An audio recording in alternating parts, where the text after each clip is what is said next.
In 3.2, we're going to introduce what we call, now complex numbers consists of real numbers and imaginary numbers. Okay, we haven't referred to imaginary numbers before.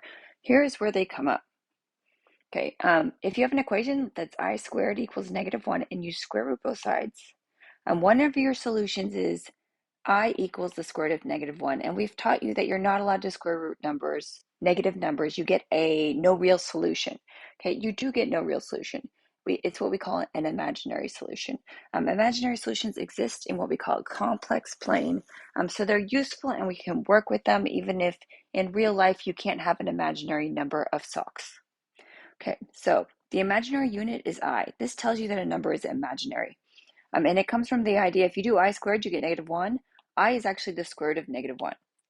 So, for example, if I do the square root of -25, in the past we would have said there's no real solution to this, but in fact there is a solution to this. It's an imaginary solution. Now the square root of 25 is 5. The square root of -25 is an imaginary 5. The way we write imaginary 5 is we say 5i. Okay, now what if we're square rooting an irrationals don't really exist in negative land, but let's call it square root of -3. Okay, we can't, there's no real solution to this. We're okay with this, but there's an imaginary solution. The solution is there's an imaginary square root of 3. The way we write imaginary square root of 3 is we say I square root 3. Okay, so we're just going to work with simplifying complex numbers or imaginary numbers and then doing some basic arithmetic with them. You know, some of these you can do into your head, and I totally respect that. Okay, so for example 1, we're going to simplify, and it says express complex numbers in terms of I, which means if it's imaginary, you're going to write it with an I on it. Okay, now the square root of -49, imaginary, because it's negative radicand. Square root of 49 is 7, so this is imaginary 7, which you write as 7i. Okay, the I means imaginary, so if it's not imaginary, don't write 7i. What about the square root of -4? 2i. It's an imaginary root, so we say imaginary 2i. How about 10 times the square root of -36? It's 10 times the square root of -36 is 6i. We can times this. 10 times 6i is 60 i's. When we're doing arithmetic, we kind of treat it as a variable, but it's kind of a special variable. Okay, now for D, the square root of -8. The square root of 8 is irrational. This is going to be some kind of imaginary answer. Okay, so let's simplify it. Okay, now how you simplify the square root of 8 is up to you. Some of you do the factor tree, which would be 4, 2, 2, 2, something like that. And then you're like, oh my gosh, it's 2 root 2. Okay, if you think it's 2 root 2, but this is an imaginary 2 root 2, we say 2i square root 2. Okay, if you would like to rewrite this as something times something, normally I would say this is 4 times 2, but you could also say this is -4 times 2. The square root of -4 is 2i. The square root of 2 is irrational, so it stays like that. Let's try the next one. Okay, this is 5 times the square root of -12. The square root of 12 is irrational, so I'm going to simplify it. Okay, let's see. Now, if you do a factor tree on the side, that's fine. I'm going to show my steps here. 12 is 6 times 2. No, 4 times 3. Yes, it's 4 times 3, but it's imaginary. There's a negative. So I'm going to say it's -4 times 3. What is this going to give me? 5 times the square root of -4 is 2i. The square root of 3 is irrational. So my final answer, 5 times 2i is 10i square root 3. Okay, and if you do the factor tree, you're going to skip this step, and you can go straight to this step. Actually, anyone can skip to that step. Okay, let's try one more. -7 times the square root of -44. The square root of -44 is, well, the square root of 44 is irrational. The square root of -4 is imaginary. Okay, simplify it in whichever way you would like. Let's see, I'm going to do it off to the side this time. That's -4 times 11. So what is that? That's 2i square root 11, which is -14i square root of 11. So this is a simplified version of the answer. It has an I in it because it is an imaginary number. Okay, we've talked about imaginary numbers. Now let's talk about complex numbers because I haven't told you what they are. Okay, complex numbers include real and imaginary numbers. Real numbers are the normal ones we kind of been using this whole time. They can be real, they can be imaginary, or they can be a combination of the two. If they are a combination of the two, we write them in standard form, which is a plus bi. So what would that look like? That would look like something like this, like -7 plus 5i. That's what we call standard form. This is real because it doesn't have the I. The 5 is the imaginary part. Okay, so that's a complex number. This one has a real part and an imaginary part, but it could just have an imaginary part. It could be like, let's see, -2i. That's imaginary. And what else could it be? Could be real. It could be like 13. That's real. That's complex. It could be a weird number. It could be like the square root of 5 over 2. That's still real. So pretty much any number in the universe you can think of is going to be complex because that includes all real numbers and all imaginary. Okay, so example 1, we're going to add or subtract, and then we're going to write our answer in standard form, which means real plus imaginary. Okay, the I is a variable. We treat it like a variable. But when we write the answer, we do the real part first. Okay, I'm gonna, in this first one, this is adding, which doesn't affect the signs in any manner. So you don't actually have to rewrite it, though I am going to.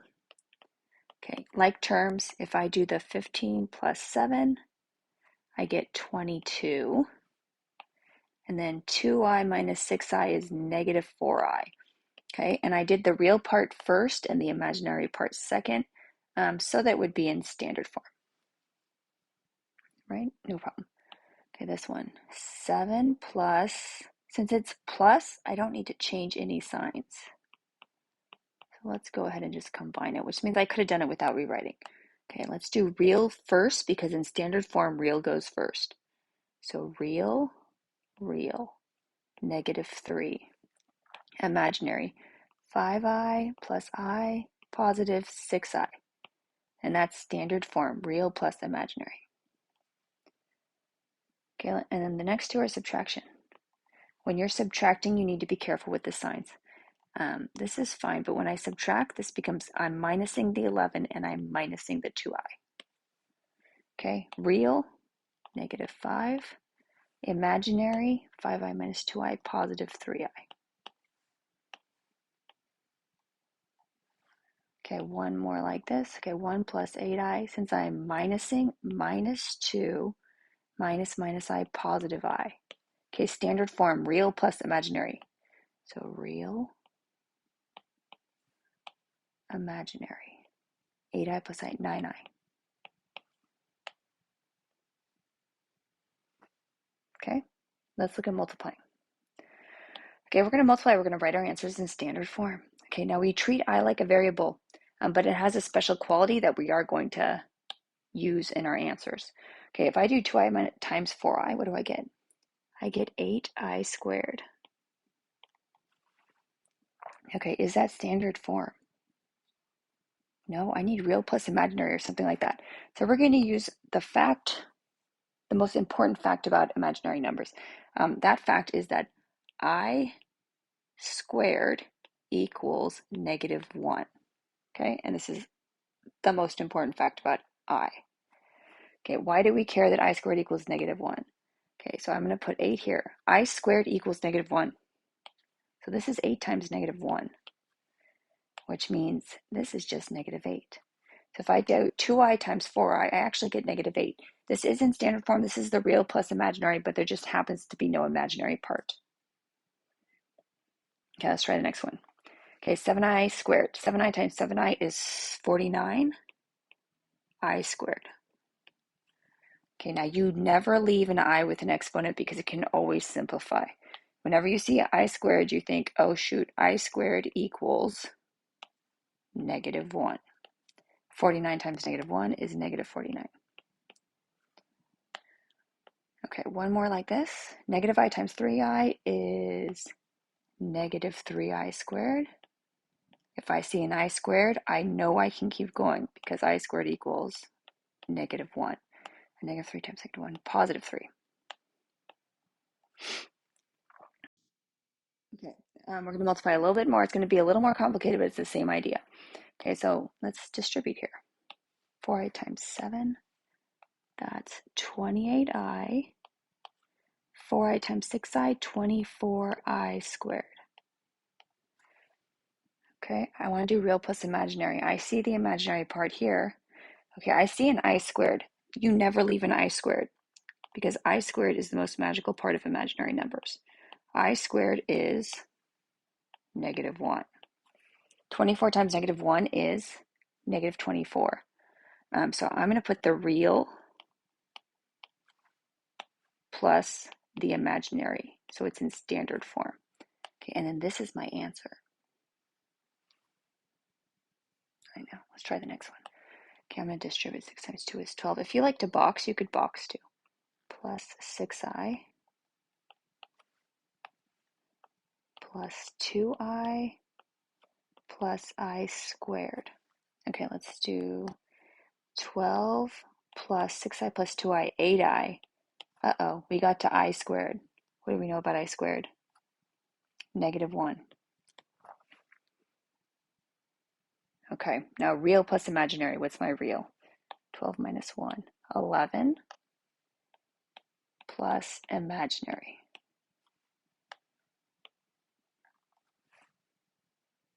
Try next one. 20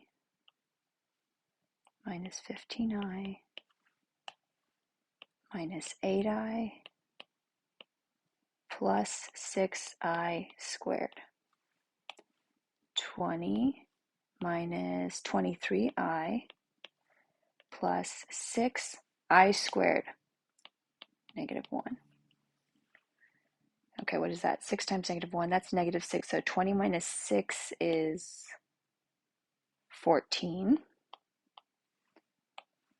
minus 23i. Real, imaginary.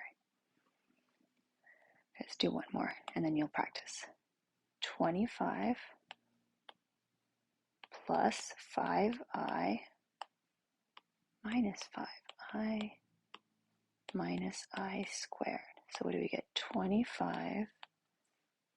5i minus 5i cancels.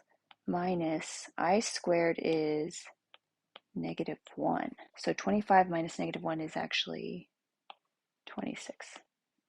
This is still complex because the real numbers count, and that's real plus imaginary. There's just no imaginary part.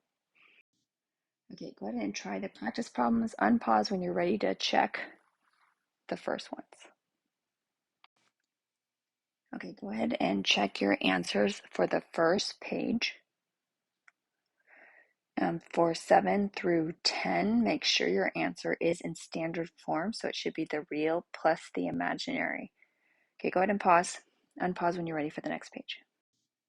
Okay, here's 11 through 14. And again, check that your answers are in standard form. Unpause when you're ready for the last ones. Okay, and then go ahead and check 15 through 18. For 18, make sure you squared it by timesing it by itself. Answers in standard form.